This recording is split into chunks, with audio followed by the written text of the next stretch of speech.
ये टीम जंगल में सुनहरी पक्षी ढूंढने आई थी, लेकिन टीम के पीछे दो जंगली कबीले लग जाते हैं। एक कबीला आदमखोरों का था और एक कबीला खूबसूरत प्यासी लड़कियों का था। अब देखना ये था कि टीम किसके हाथ लगती है और उनके साथ क्या होता है। पूरी कहानी जानने के लिए वीडियो को आखिर तक जरूर देखें। कहानी की शुरुआत एक भयानक जंगल से शुरू होती है। इस जंगल में ऐसे ऐसे जानवर पाए जाते थे जो किसी और जंगल में नहीं होते थे। आज जंगल में एक टीम आई थी और इस टीम को बिल्लू नाम का बंदा गाइड कर रहा था। ये पूरी टीम एक सुनहरी पक्षी को ढूंढने आई थी और वो सुनहरी पक्षी सिर्फ इसी जंगल में पाया जाता था। बिल्लू के साथ खड़े आदमी का नाम हार्वी है और उसका काम पूरी टीम को सुरक्षित रखना है। हार्वी के साथ ही प्रोफेसर मिलर खड़ा था और वो पूरी टीम का सरदार था। उसी ने जंगल में आने का फैसला किया था और उसी ने टीम बनाई थी। प्रोफेसर मिलर के सहायक का नाम ब्रेन था और वो मारिया को देखकर मुस्कुरा रहा था। ये दोनों भी मिलर की टीम का ही हिस्सा थे। जल्दी ही पूरी टीम ने एक अच्छी सी जगह देखकर अपने टेंट लगा लिए। बिल्लू के साथ कुछ मजदूर भी थे जो पूरी टीम का सामान संभाल रहे थे। टेंट लगाने के बाद मारिया बाथरूम जाती है, लेकिन बाथरूम में पहले से ही गोरिल्ला था। गोरिल्ला को देखकर सभी डर गए। हार्वी उसे मारने की कोशिश करता है, लेकिन उसका निशाना चूक जाता है और गोरिल्ला डरकर भाग जाता है। कुछ ही देर बाद मारिया ने नहाने की तैयारी कर दी। मिलर ब्रेन को बता रहा था कि हम लोग यहाँ सुनहरी पक्षी ढूंढने आए हैं और हमारा ध्यान उसी की तरफ होना चाहिए, मगर ब्रेन का ध्यान मिलर की बातों पर कम मारिया पर ज्यादा था। वो मारिया को नहाते देखकर गर्म हो रहा था। मिलर को भी उस पर शक हो जाता है और उसे जल्दी ही पता चल जाता है कि ब्रेन क्या देख रहा है। उसने भी मारिया को नहाते हुए देख लिया था, लेकिन वो खुद पर काबू पाकर ब्रेन को एक दूरबीन देता है। इसके बाद वो ब्रेन से कहता है कि तुम जाकर सुनहरी पक्षी को ढूंढो और मैं तुम्हारे पास जल्दी ही आता हूँ। ब्रेन के जाते ही वो भी मारिया को दे गया। उधर ब्रेन एक ऐसे पेड़ पर चढ़ गया था यहाँ से वो मारिया को दे दी थी। इसी बीच ब्रेन के पास गोरिल्ला आ जाता है। ब्रेन को लगा कि मिलर आ गया, लेकिन जब उसकी नजर गोरिल्ला पर पड़ी तो उसके होश उड़ गए। कुछ ही देर बाद रात हो जाती है और सभी खाना खाने लगते हैं। इन सभी को एक जंगली दूर से देख रहा था।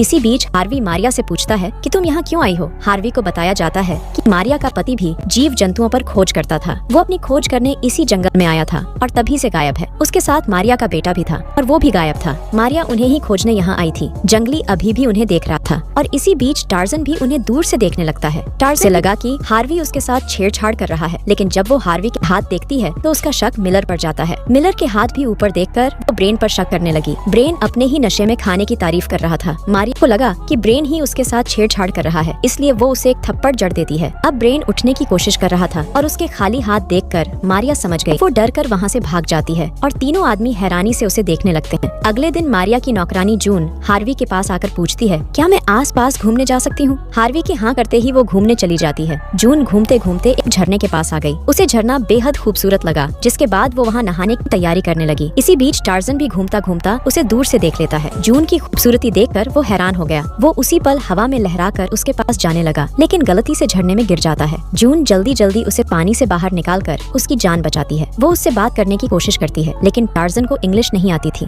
दोनों आज पहली बार एक दूसरे से मिले थे और दोनों ने एक दूसरे को पसंद भी कर लिया था। उधर ब्रेन सुनहरी पक्षी को खोज रहा था और जल्दी ही उसे सुनहरी पक्षी का एक पंख मिल जाता है। वो जब मिलर को पंख दिखाता है तो वो बेहद खुश होता है। मिलर समझ गया था कि वो सुनहरी पक्षी के करीब ही है और वो उस तक जल्दी ही पहुँचने वाले हैं। इसी बीच एक जख्मी मजदूर उनके सामने आकर मर जाता है। मजदूर को कई तीर मारे गए थे। तीरों पर लिखा था कि हम नौसा कबीले के आदमखोर हैं। नौसा कबीले का नाम सुनते ही बिल्लू के सभी मजदूर भाग जाते हैं। रात को सभी लोग नौसा कबीले से पूरे सतर्क थे। सभी लोग यहाँ से जाना तो चाहते थे, लेकिन मिलर को लग रहा था कि वो नौसा कबीले को संभाल लेगा और सुनहरी पक्षी को लेकर ही वापस जाएगा। अगले दिन नौसा कबीले वाले जोर जोर से संगीत बजाने लगे। संगीत सुनकर बिल्लू हार्वी को बताता है कि कबीले वाले आस पास ही हैं और वो कभी भी हम पर हमला कर सकते हैं। अब हार्वी जल्दी जल्दी सभी को बुलाकर कहता है, हम खतरे में हैं और मेरे पास एक योजना है। हम एक बड़ा सा गड्ढा बनाएंगे और उस पर पत्ते रख देंगे। जब कबीले वाले हम पर हमला करने आएंगे तो गड्ढे में गिर जाएंगे। हार्वी की बात सुनकर सभी लोग गड्ढा बनाने लगे। जोश जोश में वो इतना बड़ा गड्ढा बना देते हैं कि वो खुद ही उसके अंदर फंस जाते हैं। इसी बीच नौसा कबीला भी इन्हीं की तरफ बढ़ रहा था और जल्दी ही वो सभी को पकड़ लेते हैं। थोड़ी ही देर बाद सभी लोग नौसा कबीले में थे और सभी को बांध दिया गया था। कबीले वाले आग जलाने लगे ताकि वो कैदियों को पका कर खा सकें। आग जलाने के बाद कबीले वाले अपने हथियार भी तेज करने लगे। इसी बीच मौका देखकर टार्जन जून को भगा कर ले जाता है। कबीले से कुछ ही दूर हमें एक लड़की नजर आती है जो नौसा कबीले को देख रही थी। इस लड़की का नाम सोफी था और गोरे गोरे कैदियों को देखकर उसने कई लड़कियों को बुला लिया था।